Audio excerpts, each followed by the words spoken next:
Saat difitnah apapun di dalam media sosial, Rifki jawab. Rifki selalu berdoa, ya Allah tunjukkan kebenarannya, ya Allah berikan hidayah, ya Allah izinkan dia untuk cari tahu dan tabayun. Kan begitu. Kenapa? Yang namanya media sosial ini maha benar netizen dengan segala komenan. Kan begitu. Betul ya? Sekarang bagaimana caranya untuk memberikan kasih sayang? Di zaman Sayyidina Umar bin Khattab radhiyallahu anhu waradahu, beliau adalah saat itu sebagai pimpinan khalifah sebagai khalifah pengganti Rasulullah SAW setelah wafatnya Sayyidina Abu Bakar Siddiq radhiyallahu anhu waradahu. Saat beliau keluar dari masjid, beliau melihat anak kecil yang sedang membuat main burung. Burung dimainin, Sayyidina Umar melihat sedih. Sayyidina Umar, kesian burung. Wahai anakku, saya beli burung ini boleh? Dibeli sama Sayyidina Umar. Lalu begitu dipegang burungnya, dilepas sama Sayyidina Umar. Subhanallah, banyak beberapa orang yang ada di kampung tersebut memimpikan Sayyidina Umar bin Khattab radhiyallahu anhu di dalam tempat yang sangat terhormat dan luar biasa di sisi Allah. Lalu ditanya di dalam mimpinya para ashabnya itu, ditanya, wahai Sayyidina Umar, wahai Umar, apa yang membuatmu sampai seperti itu? Sampai kau mendapatkan kehormatan dan terhormat di hadapan Allah.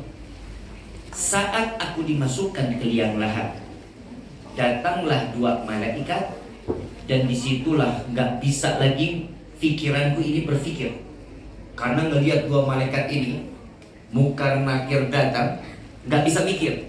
Lalu aku diangkat dan didudukkan, kata Sayyidina Umar. Dan saat aku didudukkan, sendi-sendiku terasa gemetar. Sayyidina Umar, sahabatnya Nabi yang diabadikan di dalam Al-Quran sebagai ahlil surga, ahlil jannah, ketemu Munkar Nakir gemeter. Gimana kita? Kebayang gak?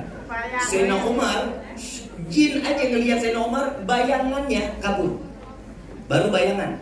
Sayyidina Umar habis lewat itu gang, jin mau coba lewat situ, nggak berani. Jin nggak berani. Tapi Sayyidina Umar begitu ada di liang lahat, dua Munkar Nakir ini mendudukkan, lalu beliau dalam keadaan sendi-sendinya itu gemetar. Saat beliau dalam keadaan duduk, datanglah suara, tinggalkan dan biarkan dia, karena dia mencintai dan memberikan kasih sayang kepada makhlukku, maka biarkan, dia adalah salah satu penghuni syurgaku, kata Allah. Cuman karena paham ya? Kalau dipikir apa kebaikannya? Imam Ghazali radhiyallahu anhu yang kita tahu Ihya Ulumuddin, kitab-kitabnya Imam Ghazali. Imam Ghazali lagi catat kitab, lagi ngarang, lagi bikin nulis ilmu. Satu lalat masuk ke dalam botol tintanya. Satu lalat masuk ke dalam botol tinta. Lalu dihentikan, lalu diangkat lalatnya, dibersihkan. Sampai ini lalat terbang lagi. Lalu saat beliau, ada sahabatnya memimpikan, wahai Imam Ghazali, engkau ini seorang yang luar biasa, engkau pasti dimasukkan ke dalam surga. Karena amalanmu, karena ibadahmu, karena catatan amalan-amalan kebaikan yang telah kau sampaikan kepada hamba-hamba Allah. Apa jawaban Imam Ghazali? Bukan karena amalan atau catatanku, melainkan aku mungkin dan bisa terjadi karena aku dimasukkan ke dalam surganya Allah, karena aku tidak mengabaikan seekor lalat yang tenggelam di dalam tinta. Jadi satu makhluk akan membawa amal yang di dalam hidup kita sempurna di sisi Allah. Apalagi antara satu manusia dengan manusia yang lain.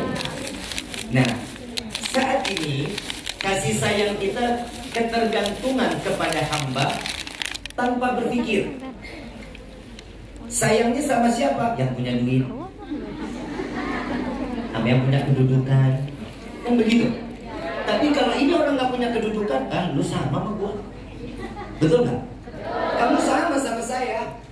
Pekerjaanmu sama dengan pekerjaan saya. Sedangkan kedudukan yang dilihat oleh Allah itu, yang dilihat adalah takwa. Takwa ini bisa terjadi kalau antara satu sama lainnya baik sangka. Hablum minallah ada nggak? Hablum minannas harus ada.